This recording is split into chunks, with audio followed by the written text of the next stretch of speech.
Hemos preparado todos los aumentos de marzo. Son las malas noticias que hay que dar porque uno tiene que más o menos organizarse, organizar la canasta. Las tiene Rubén, claro. Hay un montón de aumentos en marzo. No sé si Juan Carlos de Pablo, que está en línea, tenemos el lujo de tener a Juan Carlos de Pablo, no sé si los va a querer escuchar porque él está analizando todos los años, ya los analizó, ya tiene un libro increíble, todos estos años de la Argentina y los descalabros que el gobierno que viene tiene inevitablemente por lo menos que tomar decisiones. ¿Cómo estás? Buenas tardes, Juan Carlos. Querida, estoy todo lo bien que puede estar un hincha de Vélez después de la derrota del sábado pasado. Bueno. Muy bien. Acá no hablamos de fútbol, hablamos de aumento. Te doy el pésame, lo lamento mucho, en nombre de la memoria de mi amigo Jorge Ginsburg. Pero vamos a hablar de inflación. Mirá el número que le tiramos primero a de Pablo. El número que venimos hablando, Rubén, desde la semana pasada, ¿no? Sí. Es el gas. El gas, esto que están viendo es lo que nos va a llegar a nosotros. Porque los aumentos hablan del 60, de no sé qué. A los usuarios, ¿no? Nos llega alrededor de un 39 hasta 50. De acuerdo a la categoría que tengas, de 39 a 50%. Esto ya estaba previsto, es la segunda cuota de la segmentación. ¿Hubo alguna versión dando vuelta en el gobierno que frente al número de enero de inflación y al de febrero había algún intento de pensar en esto, pisarlo? Porque esto obviamente va a alimentar mucho también, o por lo menos en un porcentaje importante, la inflación de marzo. Pero se suma una lista larguísima. La vamos a mostrar después. Es una muestrita para que veas de qué nos estamos ocupando los argentinos. Ahora nos estamos ocupando de la inflación. Y además de que perdemos plata todo el tiempo, perdemos tiempo tratando de hacer el cálculo, tratando de ver cómo hacemos, ¿no? Esta es la pura verdad. Y vos que estás analizando y que analizaste en tu libro todos estos últimos años, supongo que ya sabrás qué le vas a comunicar a la gente que hay que hacer, ¿no? De ahora en más. Lo que yo te puedo ayudar es a entender lo que está ocurriendo. Lo que está ocurriendo es que tenemos un gobierno que políticamente nadie le cree nada. Y hacer política económica cuando al gobierno no le crees es muy difícil, por no decir imposible. De ahí para abajo, todo, digamos, lo que lo quieran. Este no es un país normal, esta no es una época normal, entonces no le podemos poner análisis normales a una situación que no es normal desde ningún ángulo. En ese contexto, cuando una vez por mes el INDEC a las 4 de la tarde de algún día nos dice cuánto aumentaron en promedio los precios del mes anterior, sí, me llaman los periodistas, yo les digo, mire muchachos, si da 2% me llaman, si da 20% me llaman, si me da 6% no me llamen, porque no hay ninguna noticia, porque es lo que esperamos, las estimaciones privadas. Ahora, la tasa de inflación es un promedio. Dentro de ese promedio, vos vas desagregando, que la verdurita, que el gas, que... Los alimentos aumentan más que ese 6% y eso es también lo que angustia a la gente, ¿no? No el promedio de los alimentos de los últimos 12 meses. No es promedio, pero lo más importante, aumentó más que el 100% que dice el gobierno. Lo hemos mostrado. Lo hemos mostrado con la leche, los huevos, un montón de alimentos básicos. Los básicos. Todos los gatos son importantes en el sentido de que todos los gatos manifiestan lo que alguna vez hiciste. Esto es lo que te quiero decir. Ahora, naturalmente, no todos los precios aumentan a la misma velocidad. Vos has tenido en los últimos años unas caídas fenomenales, por ejemplo, las tarifas. El ejemplo que yo siempre pongo porque es el que conozco. Yo vivo a 40 pesos por ómnibus de mi oficina o a 800 pesos de taxi. Vos te darás cuenta que no hay que ir a la facultad para darte cuenta que algo no anda, sí, que es parte de la herencia, que va a quedar, etcétera, etcétera. Junto a eso tenés precio, que ha aumentado más. Pero lo que digo es, acá no tenés ni la posibilidad de hacer una política antiinflacionaria en serio, porque las condiciones políticas no están, porque las condiciones técnicas no están, y estamos todos cruzando los dedos para que no venga una hiper. Fenómeno que no se puede anticipar. Ahora te digo algo. Si Dios no lo permite, llega a venir una hiper, Alberto Fernández y Cristina Fernández de Kirchner agarran la llave del gobierno, convocan a la Asamblea Legislativa y dicen, chau, nos vamos. ¿Ahora antes decís? Sí, porque este gobierno, en el mejor de los casos, puede hacer frente a una situación más o menos normal, en el mejor de los casos. En cuanto tenga un shock violento, no va a tener capacidad de respuesta. ¿Qué dice la historia con la hiper? María Estela Martínez de Perón, la rajaron. Alfonsín tuvo que entregar antes el gobierno. Y bueno, yo no hago pronóstico, acordate, estoy simplemente ilustrando una situación hipotética. Frente a un shock en serio, la capacidad de respuesta de un gobierno en estas condiciones es nula. Pero entonces, sin que hagas pronósticos, buen día, Juan Carlos, sin que hagas pronósticos, entonces vos estás diciendo que la situación técnica, no estoy tratando de ver cómo lo defino, para una hiper está, porque estamos hablando de antes de diciembre. Pero mi amigo, siempre está. Es más probable, menos probable, más probable, menos probable. Si vos mirás los números del 89, yo te tapo los datos desde abril en adelante y te muestro los primeros 3 meses del 89 y te digo, mostrame dónde viene la hiper, no estaba claro. Ahora lo destapo y te das cuenta de la velocidad de la hiper. Déjame darte un solo ejemplo. Tipo de cambio. En enero del 89 el dólar estaba a 17 pesos, no me acuerdo, o sea, 17. En abril estaba a 40. ¿Sabes cuánto estaba en julio? 650. ¿Escuchaste? Sí. 17, 40, 650. Si en abril fuera Surrubil, adentro Pugliese, hubiera hecho una encuesta referida al más pesimista de los colegas, me hubiera dicho, bueno, ahora están 40, 100. Y le hubiéramos dicho, vos sí, 650. ¿Qué aprendemos? No es fácil pronosticar a que viene una hiper. Ahora, si viene, agarrate Catalina. Los negocios están abiertos. ¿Por qué? Porque cerrando te fundís. Claro. ¿Qué sabe este señor que me vende en pesos? Todo el mundo dice los pesos no sirven para nada. Sirven para comprar, claro que sirven. ¿Qué sabe? Lo que sabe es que si cierra se funde. Entonces el tipo está atendiendo, porque la lucha por la vida, con la radio prendida para ver si alguna vez aparece algo. Juan Carlos, ¿sabés qué? Me interesa saber qué te pasó a vos con el 6% que se viene para febrero, con el 6% de enero, digamos. El gobierno se sorprendió, no imaginó índices tan altos, ni en enero ni en febrero, que es casi confirmado. ¿Qué te pasa a vos en relación justamente a esto que estás hablando? Si el gobierno se sorprendió o no, no lo sabemos. Sí, lo sabemos, un poco lo sabemos. Perdón. Lo que sabemos son las manifestaciones públicas. Las manifestaciones públicas. En off también sabemos, en off también sabemos. Perdón, ¿cómo? Yo no lo hubiera dicho, sino en off también sabemos que no esperaban de ninguna manera arrancar el año con estos números. Yo no sé a qué acceso. Yo lo que te digo es lo siguiente: las manifestaciones públicas de los funcionarios no tienen ninguna importancia. No, claro que no. Cuando Massa dice que para abril la tasa de inflación 3%, era un anhelo, no era una meta. No, nadie está hablando de eso. Nadie está hablando de eso. Pero ellos no imaginaban, lo hemos hablado mucho, Rubén, y hemos hablado con mucha gente, imaginaban un poco menos en cada uno de los meses, ni hablar en febrero, que imaginaban que iba a bajar. Ahora, más allá de que imaginaba, para mí el dato es que nadie esperaba este número para febrero. Calmate. No, al revés, calmate. Primero, no sé qué hacen ellos y no sé qué quiere decir imaginaban. Pero en todo caso lo que se tiene que decir a los funcionarios, muchachos, ustedes son unos burros. Claro. ¿Por qué? Están confundiendo deseo con... Escúchame, hoy estos números son el techo de lo que cabe esperar. Perfecto. El techo de acá para peor, no para mejor. ¿Por qué? Por lo que te acabo de decir, porque las condiciones políticas, las elecciones de 2021 fueron importantísimas. A ver, perdón. Para entender, ¿el techo o el piso? ¿Vos decís que después hay más? De acá, peor. O sea que el 6 es el piso. No, ahí está, el 6 sería el piso. De acá más inflación. Lo que tenés que esperar, insisto, que como consecuencia de algún shock, que no sabemos por dónde vienen, las cosas empeoren, no que no empeoren. También pueden empeorar porque el gobierno va a insistir en precios justos, que la verdad que la primera vez que lo hicieron era discutible y cuando lo están extendiendo ya es una barbaridad. Punto. Y en algún momento lo va a tener que corregir. Por eso digo, de acá para abajo o para arriba, dependiendo de la variable. Porque quiere decir, de acá para peor, no para mejora. Claro. Yo no conozco a nadie que sensatamente puede esperar una mejora en las actuales condiciones políticas, sean funcionarios o no. Ahora, y si lo creen, son parte del problema que tienen. Exacto. Ahora, esta situación que vos describís acelera la preocupación por el condicionamiento del gobierno que viene. Digo, este potro no lo puede montar este gobierno. Ahora, si se sigue poniendo cada vez más complicado, ¿qué escenario ves vos de quién lo puede montar? ¿O cómo lo podría montar?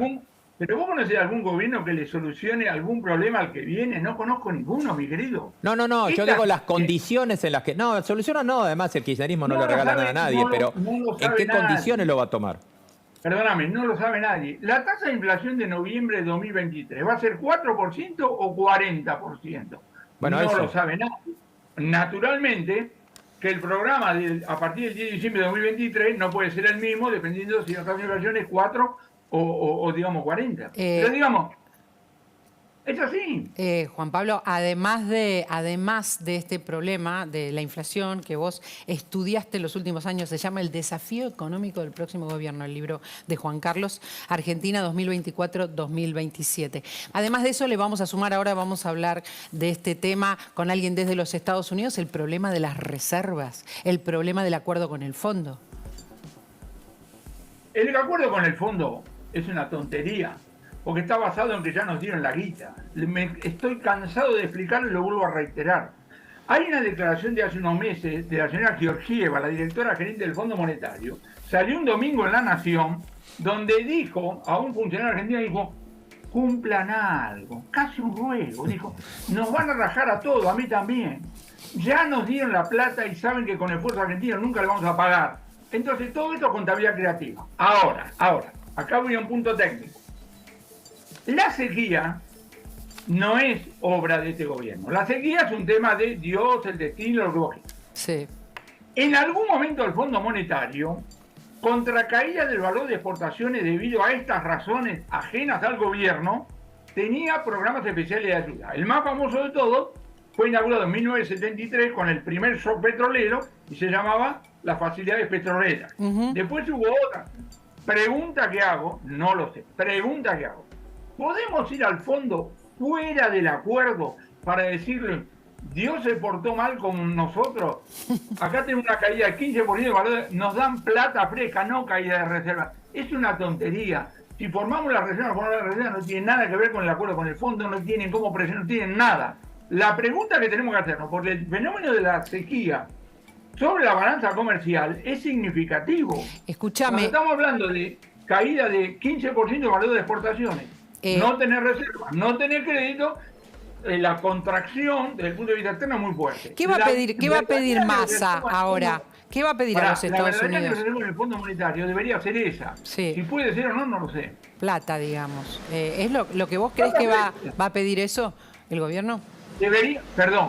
Lo que tiene que hacer el ministro de Economía es agarrar a su burocracia, a los entendidos, al delegado. Muchachos, busquen en la biblioteca, busquen el reglamento, busquen esto, a ver si hay Por ejemplo, septiembre-octubre de 1975, el ministro de Economía Cafiero organizó una visita al Fondo Monetario donde no querían entrar por los condicionamientos en el stand-by, pero hicieron una lista de cosas que podían pedir. Y había una facilidad por caída de exportaciones en aquel momento debido a que creo que los ingleses habían descubierto aftosa en la carne argentina y tuvimos uno de estos fenómenos. Esto es lo que hay que averiguar, porque concretamente lo que necesita el gobierno argentino son dólares frescos. Plata, claro. Dólares. Efectivamente. Dólares. Este año 2023 va a ser complicado, lo venimos conversando. No sabemos cuán complicado, eso no se puede pronosticar, ¿verdad? Efectivamente. Nos levantamos todos los días a ver cómo encontramos la vuelta. Ahora, vas a tener algunos colegas míos que hacen pronósticos encima con decimales. Vos le preguntás por junio y dicen, sí, ¿cómo a cuál? ¿Qué estamos hablando? La capacidad de manejo, de administración, de gestión del gobierno argentino en general es muy pobre. De un gobierno con debilidad política es casi nula. En el medio tenés manifestaciones públicas y muchas cosas que pertenecen al plano estrictamente político que no me importa, porque tiene su lógica, no tiene nada que ver con el funcionamiento concreto de la política económica. Y Argentina está poblada por 46 millones de tipos que se levantan todos los días a ver cómo le encuentran la vuelta. Complicado este año, muy complicado. Yo quiero el libro de... ¿Ya está a la venta tu libro? Quiero el libro, ¿eh? Entiendo que el 1 de marzo va a haber unas aglomeraciones frente a la... Sí, claro, pero no. ¿Cómo evito la cola? ¿Cómo evito la cola? Alguien de la editorial que me lo mande. Va a ser una cosa, digamos... De loco, pero no dijo tu producción, que ya tiene la tapa del libro, así que... Ok, yo perfecto. Todavía no la tengo, pero si la podés mostrar ya me inmortaliza. Ahí va, la vamos a mostrar. Yo quiero el libro entero, no la tapa. Ahí está. Ahí tenés Mirá la tapa. Mirá vos. Mirá. Qué maravilla. Ahí está. Bueno, voy a tratar porque no tengo tiempo para hacer la cola, así que veremos de qué manera lo enganchamos. Juan, un placer siempre hablar con vos. Beso para vos y abrazo para el otro que está al costado tuyo. Lo voy a sumar a Rafa Matu. Si vos querés escuchar, porque a mí me encanta todo cómo habla y todo lo que dice. Y está hablando justamente de la búsqueda de dólares frescos. Está en Washington.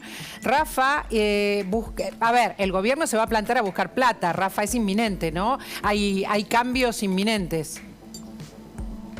Sí, estamos a la espera de un comunicado del Fondo Monetario Internacional, el cual va a anunciar un nuevo retoque al acuerdo que diseñó el ministro de Economía, el ex ministro de Economía Martín Guzmán, hace un año, y que ahora intenta sostener con tropiezos, con dificultades, con enormes desafíos, el jefe del Palacio de Hacienda, Sergio Massa. Lo que va a hacer el fondo es reconocer que por el fuerte golpe que le asestó la sequía a la cosecha del campo, que se suma al golpe que todavía ha propinado la guerra en Ucrania, más todas las dificultades que ha tenido la economía argentina con la salida de la pandemia, el gobierno no va a poder cumplir este año con ninguna de las metas de reservas que se habían fijado en el acuerdo. Recordemos que la Argentina debía sumar este año reservas netas a las arcas del Banco Central por casi 5.000 millones de dólares, ¿no? El gobierno tenía dos opciones: o se pasaba todo el año pidiendo waivers al directorio del Fondo Monetario Internacional. Los waivers son los perdones, una traducción simple para que se entienda, que pide un prestamista cuando no puede alcanzar los objetivos que había acordado con el fondo, o directamente podía reescribir todo el acuerdo, ¿no? Esto es la opción que eligieron el staff del Fondo Monetario y Sergio Massa. Flexibilizar el acuerdo. El fondo da con esto otra muestra más de su docilidad, de su flexibilidad para acomodar sus exigencias a las limitaciones que tiene el gobierno en la Argentina para poder cumplir con cuestiones básicas como, por ejemplo, acumular reservas. Esto le va a dar más oxígeno al gobierno, pero no va a terminar con uno de los principales problemas que tiene la economía argentina, que es la escasez de dólares. A ver si nosotros podemos entender entonces, ¿no? Recién decía Juan Pablo, Juan Carlos de Pablo, que lo que necesita son dólares frescos. Esto está por suceder. El pedido se va a hacer efectivo mañana. Contanos cómo vienen las horas y qué concretamente cómo serían las reuniones, lo que se sepa, la información pública. Bueno, el fondo y el gobierno, y sobre todo el fondo, ¿no?, siempre se mantiene muy hermético, en silencio durante la parte de la auditoría, la parte de la revisión de la negociación con las autoridades del gobierno y el chequeo de todos los números, ¿no? No dicen nada, ni en on ni en off de récord, esperan hasta que esté todo el nuevo acuerdo cerrado, lo que se llama el acuerdo a nivel del staff o el staff agreement, para comunicarlo formalmente, ¿no? Lo que sabemos ha salido del lado del gobierno argentino durante el fin de semana, fuentes del Palacio de Hacienda que anticiparon que el fondo iba a aceptar flexibilizar el acuerdo, que el punto central de esa flexibilización iba a ser la meta de reservas. No se iban a tocar, o no se van a tocar por ahora, las metas de ajuste del déficit fiscal primario, o los límites que tiene el Banco Central para emitir dinero y el resto de las metas monetarias. El foco está puesto en las reservas, ¿no?, que además es la meta que más le importa al Fondo Monetario Internacional, porque las reservas surgen los dólares con los cuales la Argentina va a tener que pagarle o devolverle la deuda al fondo. Hay muy poca información ahora, María Laura, porque como te digo, estamos en la etapa final. Están tejiendo, diseñando, puliendo el comunicado, poniéndole la coma a los adjetivos, viendo dónde están las advertencias y sobre todo viendo cómo y hasta qué punto se flexibiliza la meta de reservas y si va a haber alguna variable que esté atada a la realidad. Se mencionó durante el fin de semana que esa meta podía estar atada al desempeño de las exportaciones. Rafa, muchas gracias por este contacto otra vez. Muchísimas gracias. Seguimos pendientes entonces de esta reunión. Resulta que estábamos mostrándoles a ustedes, a Juan Carlos de Pablo, también los aumentos que son un montón en marzo. Podemos repasarlos y hablarlo también con Federico Zapata, que está con nosotros. Los aumentos son fuertes, tenemos placas al respecto y hablan también de lo que estamos viviendo, que es el estado de ánimo espantoso que estamos viviendo todos. La gente nos escribe y nos dice, por favor, no nos den malas noticias. Esto es lo que pasa y hay que contarles que aumentan las prepagas, por supuesto hay que aumentar al servicio doméstico, aumenta el gas, aumenta el agua también. Exacto. Y son porcentajes altos y en total suman un montón, ¿verdad? Un montón. Si querés los repasamos, porque los tenemos todos analizados en placas. A ver, marquemos bien primero el tema servicios públicos. Básicamente porque estos son aumentos que se decidieron, que son regulados, que no se terminan acá en algunos casos. Viene la segunda cuota, como dijimos antes, ¿querés que lo repitamos? Acá estamos. De gas, 39 a 50% es lo que te toca el aumento. Esto es de locos, es el más alto. Esto es el segundo tramo de la segmentación. Acá yo le agrego una pequeña o grande mala noticia. Esto no puede ser el final, porque la segmentación se queda atrás ya en cuanto a la evaluación de los costos de la energía. Por lo tanto, en algún momento va a tener que haber más malas noticias en este tema. Vamos al agua, si les parece. En el caso del agua, lo que hay básicamente es quizás más complicado para algunos usuarios, porque en un tramo ahora en marzo desaparece el subsidio directamente, se elimina la totalidad del subsidio, lo que tiene que ver esto con... ahí lo tenés, agua. Se pasa a tarifa plena en los usuarios medios. Ah, no hay más subsidio. Hay todo un sector que no tiene más subsidio. Ahí está. Se terminó. ¿Y los sectores bajos sí? Los sectores de ingresos bajos mantienen un 39% de subsidio y si no va a haber recorte, no cambia la tarifa social. Esto es lo que viene ahora en marzo. Es decir, pero todo el mundo va a tener subas. Si mirás esto tiene una lógica política también. Este aumento del agua en capital y algunos poquitos lugares del Gran Buenos Aires afecta, el resto de grandes cordones del conurbano mantienen el subsidio. Exactamente. A ver, vamos ahora a los aumentos generales. Porque básicamente acá estamos hablando del tema de servicios. Ahora empezamos. Colegios privados. Empezamos por prepagas. Prepagas 7.66 para todos los usuarios es el aumento que viene en la cuota de marzo. El tema de empleado doméstica, que a ver, acá es una cuestión, esto es una paritaria por un lado, sui generis medio distinta, pero es una paritaria y por el otro lado es un costo, por eso lo ponemos aquí. Pero en realidad también va en la columna de paritarias. 4% es lo que corresponde al aumento que de ahora en marzo completa el 25% que estaba arreglado de incremento, se va 75.075 el salario mínimo de servicio general y 6,11 la hora. Los alquileres, si estás alquilando y en marzo firmaste un contrato en marzo, toca una actualización ahora que gracias a esta espantosa ley de alquileres que tenemos es anual y suben los alquileres 89%. Combustibles 3,8%. ¿Ves que le puse más al lado? Sí. Porque no es todo. Es 3,8% que suben los combustibles, pero además acá hay que agregarle el costo de los impuestos, que van a subir también los impuestos sobre los combustibles. El subte se va a 58 pesos el mínimo y los colegios privados se acordó finalmente que la suba es de 16,8. A ver, ¿saben lo que nos pasa con esto todo el tiempo? Es que se los tenemos que contar y que entendemos que nos deprimen, nos angustia, nos bajonea. Pero bueno, hay que contarlo. Empieza marzo, está por empezar y esto es con lo que nos vamos a encontrar. Después vemos lo que nos dicen los encuestadores, los analistas políticos. Tenemos la nube de palabras de Giacobbe que es tan fuerte y tan dura que nos acercó y que Federico lo que hace es mostrarnos que este es el sentimiento y la angustia o la bronca se convirtió básicamente en tristeza y bueno, no tenemos otra manera ni ninguna manera de salir de esto, ¿no? Porque todos nos dicen el gobierno no tiene rumbo, el gobierno no tiene plan o el gobierno no tiene credibilidad, entonces no puede tomar medidas, como dijo Juan Carlos de Pablo, y todo un año de tristeza no está bien, ¿no? Yo te diría lo que estamos viendo políticamente es el fin de lo que podríamos llamar la primavera de Massa, que fue, digamos, la expectativa de la llegada del ministro en un plan muy ambicioso. Él quería con medidas heterodoxas, sabía de sus limitaciones políticas para poder establecer un plan de estabilización. Por lo tanto, su programa consistía básicamente en intentar recesionar la economía hasta diciembre, esperar la cosecha, esperar una buena cosecha y sobre la base de la palanca o del puente financiero de la nueva cosecha, llegar a marzo, abril y mayo con buenos indicadores en inflación que permitieran al gobierno digamos, recuperar iniciativa y expectativa política en torno a él que eso le permitiera, digamos, dar un salto electoral y que le facilitara, digamos, el proceso hasta el fin de año. Bueno, eso es lo que entró en crisis, sobre todo, lo planteaba bien De Pablo, entró en crisis básicamente por el problema de la cosecha, que es un cisne negro que nadie se lo esperaba, que es peor que la cosecha, va a ser peor que la cosecha del 2018 y que por lo tanto le rompe al gobierno el puente financiero. Entonces, en ese marco, la inflación de 3 que esperábamos para estos meses está en 6 y obviamente que eso es lo que pega en las expectativas. Fíjense lo que